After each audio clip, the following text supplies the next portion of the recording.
Hello, everyone. Welcome to another episode of the Barefoot Lawyer Reports podcast. My name is Will Dethridge. I am the producer, and joining me here today is Chen Guangcheng. Hello, my friend. Today, we're going to be talking about a letter that Guangcheng and several prominent Chinese human rights activists from all over the world have signed and sent to the United Nations. So, Guangcheng, could you please explain what is this letter? Why did you guys write it, and what is it asking the United Nations to do? We asked, just because the time that the United Nations person visit mainland China, usually the Communist Party refused United Nations to come to mainland China to check the human rights situation. But this time, the Communist Party allowed her to Xinjiang and another province to check the human rights. So I discussed with my friend to write the letters and ask the activists to sign together and send the letter to State Department of the U.S., let them transfer to her, ask her to ask the Communist Party where Gao Zhisheng is and where Sun Wenguang, the professor, is. The Communist Party kidnapped Gao Zhisheng almost 5 years and kidnapped the Professor Sun Wenguang almost 3 years. No one knows where they are. No one knows they are alive or died.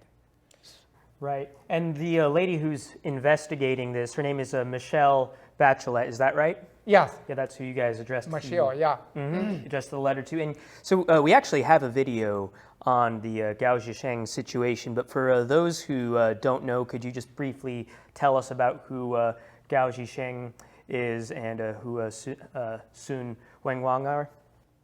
Yeah. And Gao Zhisheng, Gao Zhisheng is my friend. We worked together 2005 to do the human rights work in mainland China. Since that time, the Communist Party started to prosecute us and put us in house arrest, under house arrest and jail and black jail. The Communist Party tortured him a lot and serious. And I sent a link and put it on our website about how the Communist Party tortured him. If you read that, you will see how evil of the Communist Party. So after the torture several years, the Communist Party put him in prison in Xinjiang for 3 years. After that, the Communist Party put him under house arrest, and 5 years ago, almost 5 years, 2017, August 13, the Communist Party kidnapped him. Since that time, no one knows where he are. Even their family the family member to go to the Communist Party office, the police station, to ask where is Gao Zhisheng. They told them, no, they don't know.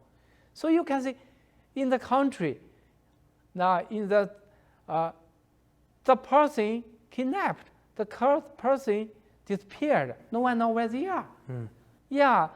Of course, the international law said that any regime can't do that. Right. So that is the law, the international law, and the Communist Party signed it in the UN, right? I think the United Nations, the United Nations should ask the Communist Party where Gao Zhisheng is. Gotcha. And Sun Wenguang too. Could you give us some background on Sun Wenguang? For those who don't know what happened to her. Sun Wenguang is the professor. He more than 87 years old. Oh, wow. Yeah, and of course, he retired, and he still concerned about human rights. Even in my case, when the Communist Party tried to sentence me, he come from Jinan. Of course, he live in Shandong province, same with me. And he come to my hometown with Gao Zhisheng and another humanitarian lawyer and activist to support me. Oh, of wow. course, yeah, they wear the T-shirt and my face on edge, and the Communist Party ordered the guards to take them all out and broken them and beat the activists, including Sun Wenguang. And later, when the Voice of America went to Shandong province to interview him, and the police come to his house to take him away. Since that time, no one knows where he is. Even his wife doesn't know where he is. He's still alive or not. So, yeah, that is strange, right? Yeah. If the Communist Party can do that, they can do more, not just like 1, 2, 3. They will do a lot, like maybe 1 million, like Xinjiang province, right? So we should stop the Communist Party to do the evil thing. Yeah. So the UN have the responsibility to do that. So this is why we write a letter to ask them to do that. Right, because you mentioned that the Chinese government signed The international law. Yeah. International law, yeah. Mm-hmm. Yeah, and they're not obeying it. So what do you think that the United Nations should do to punish China? And by the way, for those listening, we will include links to everything Guangcheng has mentioned in the description, including a picture of the activists wearing the T-shirts with his face on them. It's actually pretty remarkable. But yeah, what do you think that the United Nations can and should do to punish China? Yeah, the United Nations, in fact, follow the international law. Looks like they can't do a lot about this. But of course, they can ask, right? Let's see how the answer comes from the Communist Party. And they can, I think we should push the United Nations to make a new law or make a new rule. If the country not obeys the international law, they will lost the rights to vote in the United Nations. Yeah. Okay. So losing. Yeah, the vote. that is should be powerful. Right. If they can ignore, no problem. Of course, they will ignore, right? Right. So I think, yeah, for that, the U.S. have a lot of power to push that happen. Right. Yeah. Well, I know there's several countries in the United Nations that have been committing human rights atrocities for years. So it sounds like an excellent kind of punishment. Do you think there's anything that President Biden or the State Department or our ambassadors to the United Nations can do to make sure that the United Nations addresses this? What do you think the United States government can do? Yeah, in fact, for Biden, I don't believe he can do that. Looks like he think how to stop to get money about business before Trump set up already. Yeah, they're looking at ending the tariffs on China, right? Yes. So I don't believe he will stand up to protect the human rights. And so but I still have a hope in the U.S. I think in the future, the situation will change. The U.S. will become the beacon in the whole world to send more democracy, human rights, and the rule of law to anywhere for the people who live under the authoritarian regime.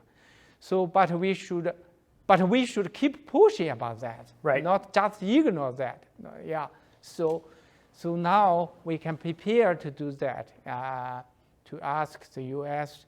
to push United Nations to change some old law and old rule not helpful. Yeah. Right. Now, what do you think that American citizens listening to this podcast can do? Are there people we can write letters to, or are there public officials we can encourage or put pressure on? Or what do you think that people listening to this podcast can do? I think, I hope my friend, you can write a letter to ask the White House or State Department to do that.